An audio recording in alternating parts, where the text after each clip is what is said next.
Hi, I'm John from Reinstall Power, and today I'm going to be changing the oil on this 18 kilowatt Guardian generator from Generac. And I think that changing the oil should be a very simple thing, easy thing to do, and I think pretty well anybody would be able to do it. Most of us choose not to change our own oil, but it is something that it's easy to do, and that's why I'm going to show you how to do it.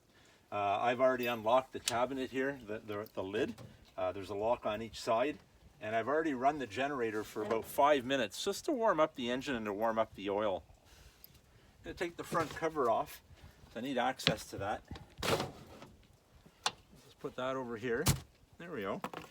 We're going to turn off a few things. First of all, we've got this on off now, and then there's an off switch here, just a rocker switch. Likewise, there's another one on the back. Just going to do them both if I can. And I'm going to turn the circuit breaker off, which is the power out. And that turns everything off, and it says right here, off, and that there's an alarm. The alarm condition is that the generator is off. So we're not worried about that. All right, so there's a few things you will note on here. This generator does have an oil heater on the oil filter right here. We're gonna take that off. It's on there a little snug, but it'll come off.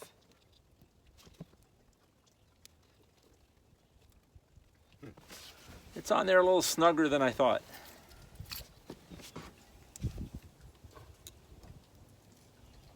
Yeah, I can. There's a seal. It's attached itself. There we go. Now it's loose. I think. There we go. So usually they come off very easily, but there's a little bit of dirt on the inside of this one. So we're just going to put that off to the side. So here's your oil filter that has to come off, your dipstick, and your drain spout. They make it really, really easy. I brought this along to catch any oil that's leaked underneath here. This will catch the oil here. So first thing we do, we'll open this so that we have a vent like that. Now we leave it up in the air so it doesn't start draining as soon as we take the cap off. We'll note there is an O-ring here, so now we can start draining this oil. It could take up to 10 minutes to drain because it's not a big hose, it's a very small spout, and so it can take a while for it to fully drain. I'm just going to lay this here like that, and we'll let it drain out. I'm not going to play with the oil filter yet, but I do have the spare. Oh, lost my balance. The spare oil filter here. You can see the part number, and it's a genuine part. Now, while this is draining, you'll see it comes with a cover on it, just to keep it clean. And I'm going to write today's date on it, because it's important to know when you changed it, because one thing leads to another, and in 12 months time you're going to say, oh no, I got 6 more months to do this. So I'm going to write 25/03, and so write it on the other side too, because when I screw it on, who knows which way's up. I prefer to use a paint pen, but the indelible ink permanent marker will work perfectly fine. So let's put that there, so we have that. Now,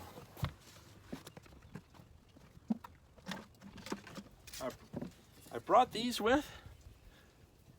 You may know what they are. This one's sized large, which would be more for a car or a pickup truck. This one's going to be the size for a lawn tractor or a generator. So it fits around the oil filter. The oil filter is like this. You don't use this to put the oil filter on, you only use it to take it off. So to take it off, you put it over the end, you tighten it up, maybe I'll show it like this. You tighten it up like this, and then you start turning, and that will loosen it up. Most generators, you shouldn't have to use this. They're hand tight when you put them on, and they're loose enough to use your hands whenever you take it off. But the last one I I couldn't get the oil filter off without this. That's what's gonna happen if you don't have one of these. You're gonna wish you did. I'm gonna keep that handy. Brought a funnel in case I need it. And the last thing I brought, this is a trivia question. If you know what this is, you're more than 45 years old. If you can figure it out, put your comments in. Tell me what it is. I know what it is. Tell someone else what it is.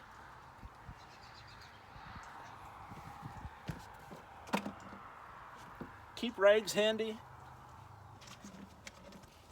This is my shallow oil pan. If you know what that is or where it came from, put that in the comments too. Brought an extra spark plug, but silly me, forgot that these are 2-cylinder engines. I won't be changing the plugs today. They're good, they're fine. But if you're gonna buy one, buy 2. And finally, the brand name doesn't matter. 5W30, and it's synthetic, I think is what it says there. So that's the kind of oil we're using. You can see down here, still draining. We're just gonna let that keep going. You'll notice the oil is more brown. It's not black. It's only been on for a year, and this one cycles once a week, I think it is. So the motor oil isn't being used a whole lot. For something like this, I think that the color has a little bit to do with maybe moisture and air entrapped in the oil, because it did just run, and that's why it's kind of a murky brown. Probably in another 2 years that'll be black, but we don't wait that long. We want to make sure the oil is changed regularly. So this is still dripping. Like I said, it takes about 10 minutes. While we're waiting, let's check the air filter. So the air filter comes off like this. You reach underneath here, and it's just it's a little clamp. Try to take it off. Take the rubber elbow off at the same time. It's a lot easier to get it out that way. Instead of trying to pull it out, you just lift the whole thing out. There we go. A lot of times they've been clamped down for a while and they're stuck there. So there's the air filter. Sometimes these are stuck in there too. This one here is all right for the year. It's starting to get a little dirty though. I can see it. So I'd say next year we'll want to change this. Look inside. Is there dirt inside? This one has a little bit of dirt. Just I don't know what it is. Looks like a leaf off of a 4-leaf clover plant or something. It's not much. We'll clean that out. Put that back on. There we go. Make sure it's well seated. There we go. We'll leave that oil drip for a while. All right, so that's pretty well done draining. We're down to a few drips, you know. I have to almost squeeze the hose to get the oil out. So we're just gonna end there. We'll clean the drain hose a little bit. We're gonna make sure that O-ring is still there. And there we go. We don't need that anymore. Next, we're gonna take the oil filter off.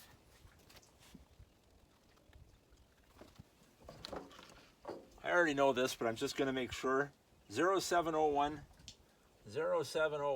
85 ES. This one has an S on the end. This one's just an E. But I bought this as a genuine part, actually where this generator came from, so I'm not worried about it. I think the gloves slip more than I want them to.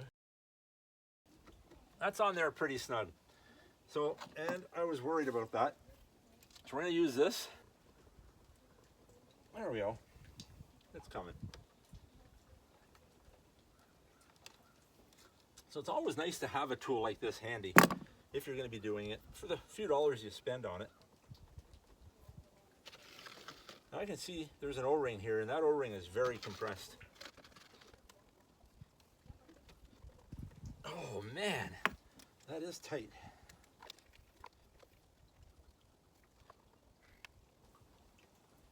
There we go.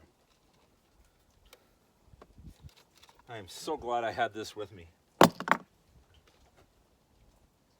Now while I'm here, I'm going to turn these 2 wires around, because that's going to, this will leak. This will leak oil once I take this off, and it's going to leak right onto these wires. So before I do that, I'm going to spin these around if I can. That'll be a solution for down the road. I'm going to do that with my own as well. That'll keep these wires out of the way from leaking oil when you take the filter off. There we go.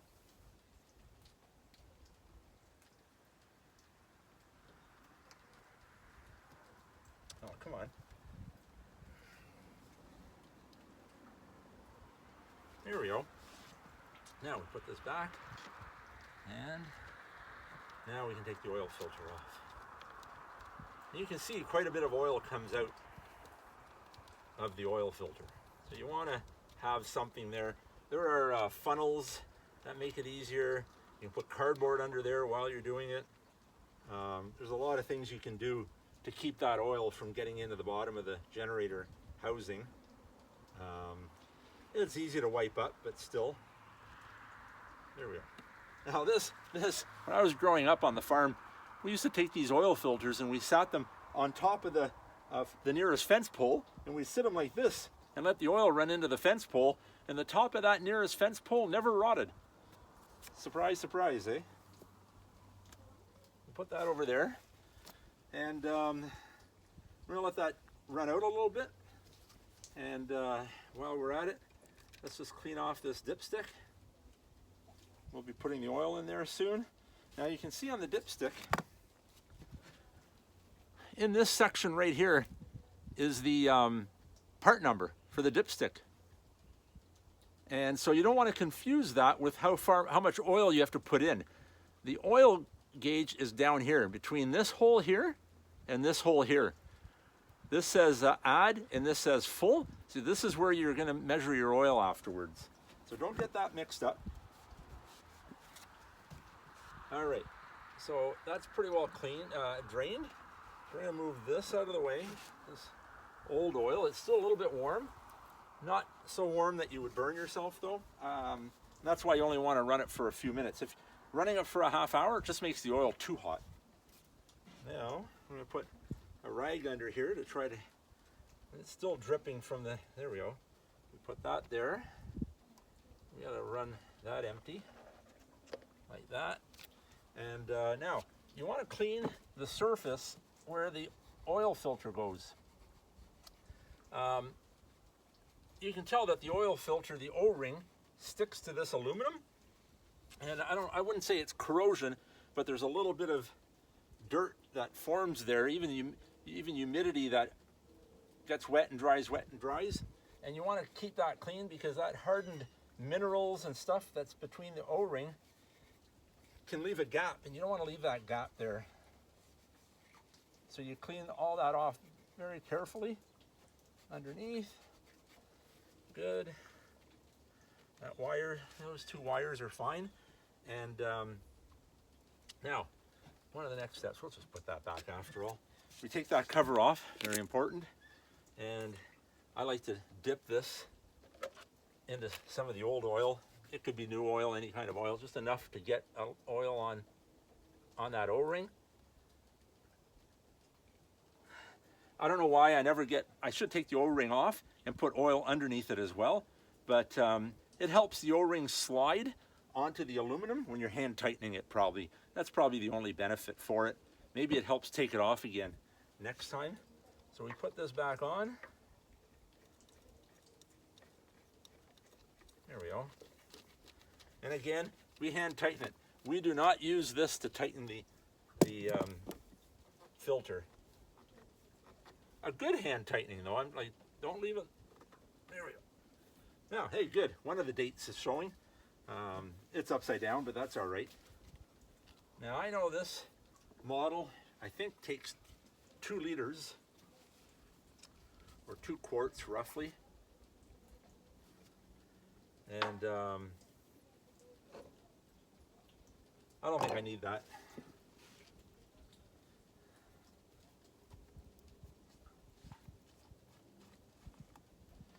So don't pour the oil like this because then it starts coming out. Flip it around, pour your oil like this. That's going to, makes it a little harder because this does get in the way, but usually it's going to fit really nicely like that. And the oil doesn't start pouring prematurely. I just spilt a little bit. It's kind of like when I drink water.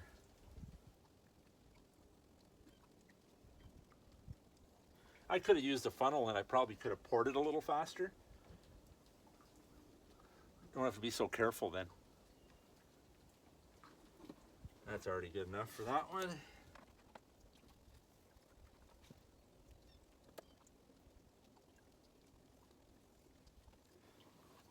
That's almost all in there. I'm going to just check the dipstick.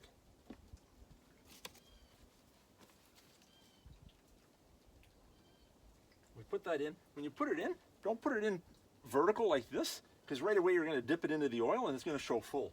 Kind of go over the top more than anything and angle it until you get to the threads. There you go. And now start pointing it down.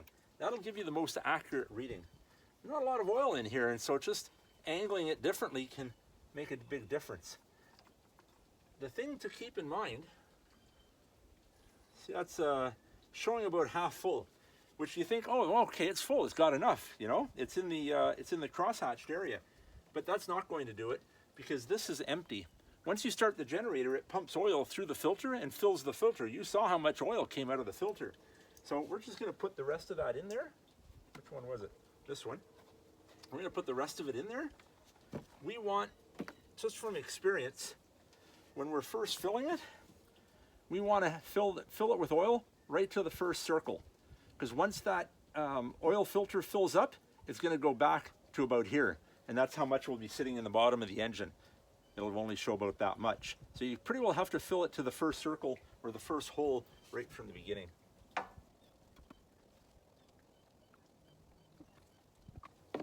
All right, that's one. I'll drain the other one in too. Yeah, there's a ½ inch or so in here. That'll pretty well do it.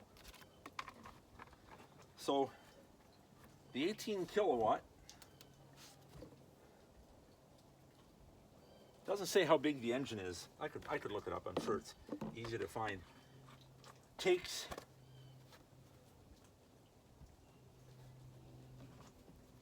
here they are. 2 US quarts or 2 times 946 milliliters. That's how much oil I put in there, and that's exactly the same amount of oil I did in the last one. So that's about how much it takes. So we're going to check it, make sure. I like to thread it in when I check the oil. This one's a little tough. Doesn't want to thread in nice. There we go.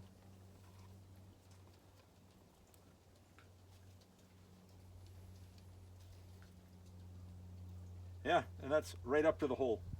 Okay, we'll put it back in.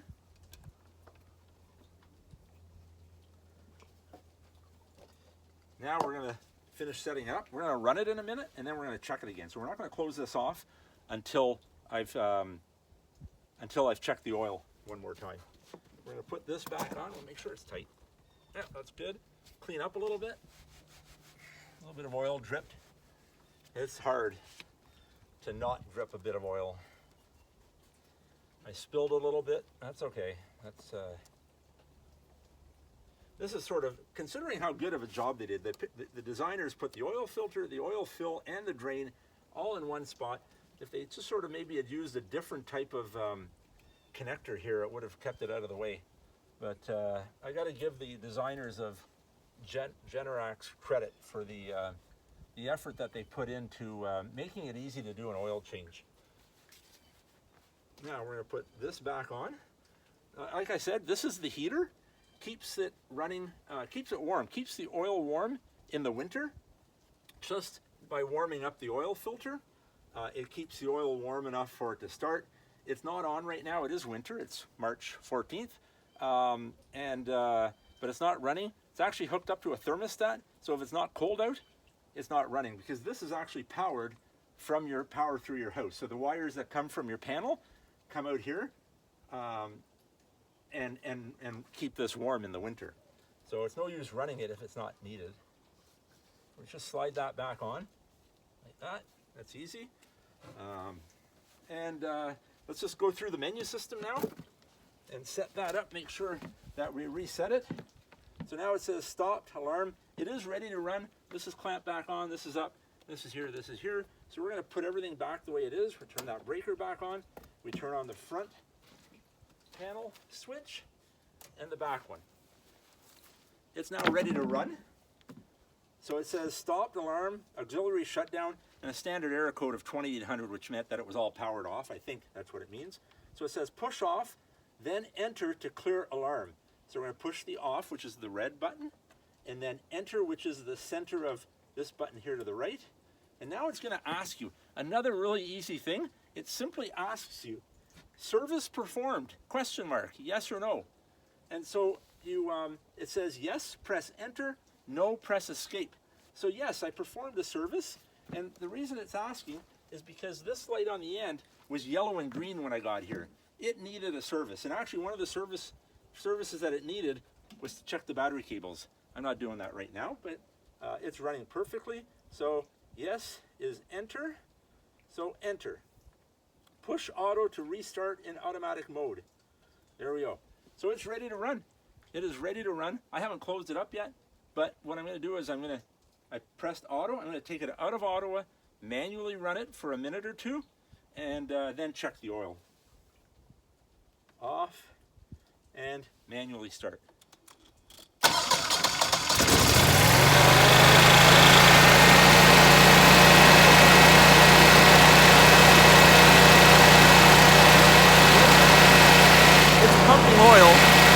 Pumping oil down through the filter now, and the filter is filling up, and then I can check the oil again.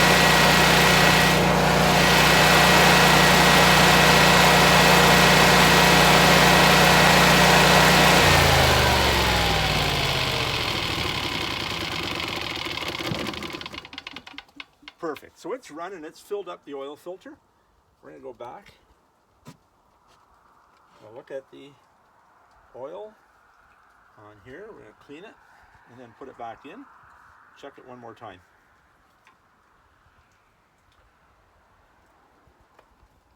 Thread in a little bit. Oh, see, that's hot now. Be careful.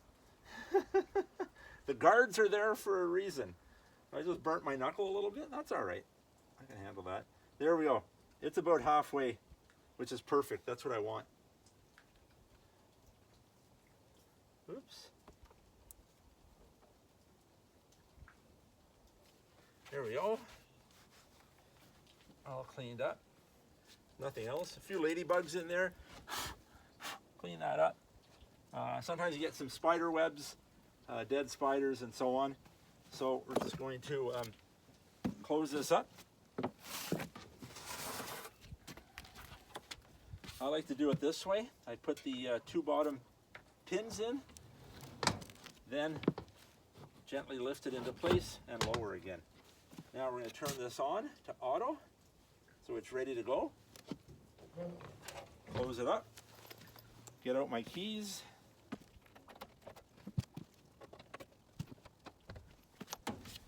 All right, so I checked the end. The light is green now, which is good. That's what we want. That is done. The oil change is done.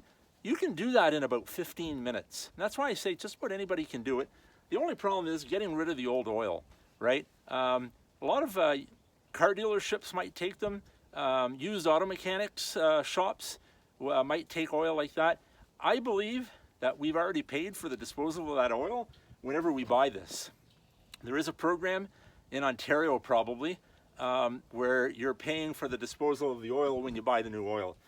Put it in the comments if you know more about that. I really appreciate it. So that's done. Like I said, should take you about 15 minutes. The longest part is actually draining the oil. I walk away and I come back. So in the end, it takes me about a half an hour. But if you drain the oil very quickly in the beginning, you can still be done in 15 minutes. It doesn't take that long. So that's about it. Please like the video. Really appreciate that. That helps. If you're looking for more information about Green Star Power, check out our website. Also, subscribe to my channel. We'd really appreciate that. And here's a link to another video. Have a good day.